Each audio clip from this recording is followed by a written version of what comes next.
Bonjour et merci d'être avec nous pour ce flash info de la mi-journée.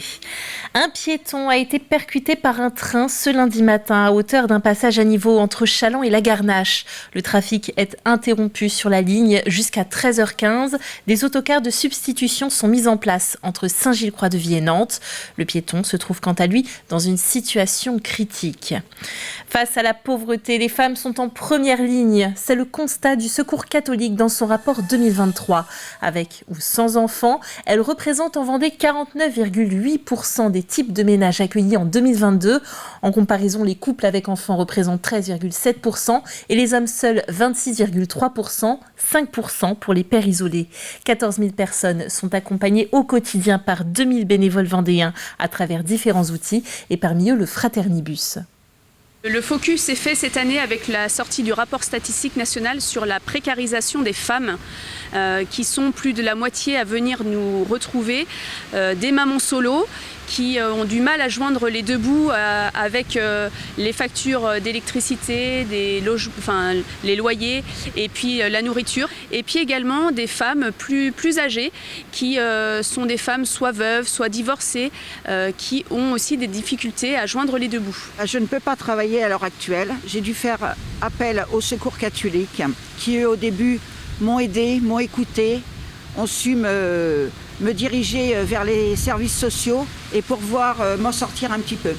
Céline Chiaran Domingos, après le passage rapproché des 3 tempêtes, la Vendée reste en vigilance jaune concernant les crues. Mais savez-vous comment sont déterminés ces niveaux de vigilance ? Comment les débordements sont surveillés et ce que cela implique ? Élément de réponse avec notre journaliste Alix Lanos, c'était lors du journal de vendredi soir. Eh bien, c'est un dispositif qui a été créé en 2001 suite aux tempêtes de 99. Il permet d'avertir la population des risques liés aux intempéries. Alors, pour émettre une vigilance, Météo France se base sur les observations et sur les prévisions. Aujourd'hui, 9 phénomènes sont couverts.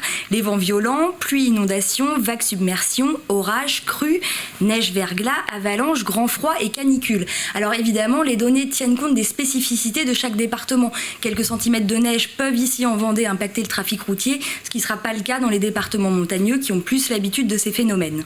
Il y a 4 couleurs de vigilance, graduées du vert au rouge, le rouge étant évidemment la vigilance absolue où des phénomènes d'intensité exceptionnels sont prévus. Mais revenons sur la vigilance aux crues. En France, 3000 capteurs radars sont installés au niveau des écluses ou sur les ponts et mesurent en temps réel la hauteur des cours d'eau et leur débit. Ces informations sont ensuite transmises quasiment en temps réel sur le site vigicru.gouv.fr. Les préfectures, les mairies utilisent ces données pour suivre les épisodes pluvieux et les crues en cours et puis pour pouvoir adapter le dispositif de prévention et de sécurité. Par exemple, au Mazo, une commune du sud Vendée dont certains endroits sont littéralement sous l'eau de la Sèvre niortaise qui est sortie de son lit, eh bien le maire a scruté et continue de scruter quotidiennement le site de Vigicru. On l'écoute. Je surveille la Sèvre niortaise, mais ses affluents. On cumule la Sèvre niortaise, on cumule l'Autise, on cumule la rivière Vendée.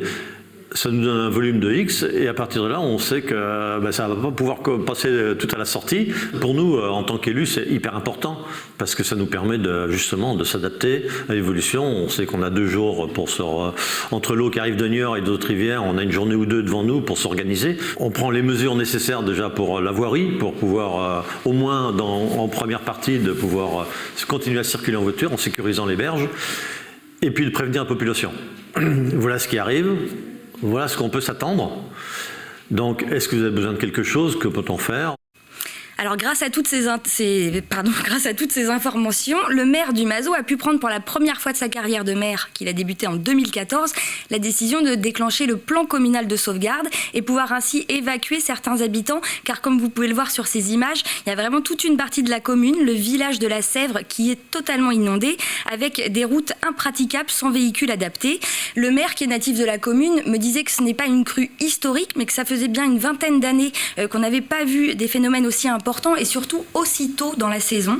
Et d'ailleurs, à l'avenir, une réflexion doit s'engager parce qu'avec le dérèglement climatique en cours, on peut s'attendre à ce que des épisodes pluvieux comme celui-ci se répètent. Selon l'Organisation météorologique mondiale, le nombre de catastrophes d'origine météorologique a été multiplié par 5 depuis 1970, mais dans le même temps, on a observé 3 fois moins de décès, notamment grâce au dispositif d'avertissement précoce.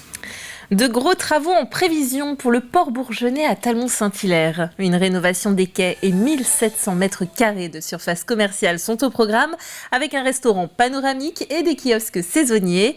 La fin de chantier est prévue pour 2026, mais les activités seront maintenues pendant le chantier.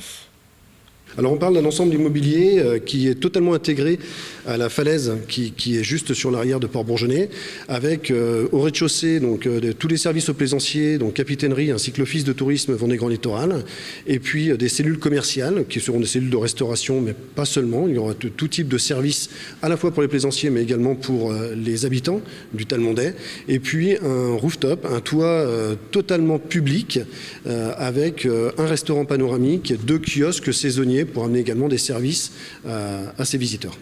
Le port fêtera ses 40 ans d'existence en 2025.